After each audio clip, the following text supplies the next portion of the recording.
अगर एक दिन मैं अचानक चला जाऊं तो बस इतना याद रखना कि मैंने तुम्हें पूरे दिल से चाहा था। मैंने तुम्हें अपनी जिंदगी की वो अहमियत दी जो शायद मैंने कभी किसी को नहीं दी थी। मेरे पास कई रास्ते थे, कई लोग थे जिनका मैं चुनाव कर सकता था, पर उन सबके बीच मैंने तुम्हें चुना। मैं तुम्हारे लिए रुका रहा, और जब मैं आखिरकार चला जाऊं तो उम्मीद है मेरी गैर मौजूदगी तुम्हें वो सुकून दे जो मेरी मौजूदगी कभी नहीं दे पाई। और अब जब मैं जा रहा हूं तो दिल का एक कोना हमेशा यही चाहेगा कि तुम वो खुशी पाओ जो मैं तुम्हें कभी नहीं दे पाया।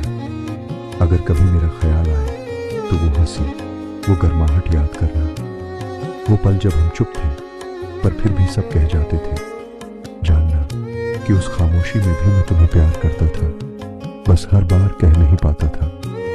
और अगर कभी दुनिया भारी लगे तो मेरी यही दुआ है कि तुम्हें कोई ऐसा मिले जो तुम्हारा दिल वैसे ही संभाले जैसे मैंने पूरी कोशिश की, अपने पूरे वजूद के साथ।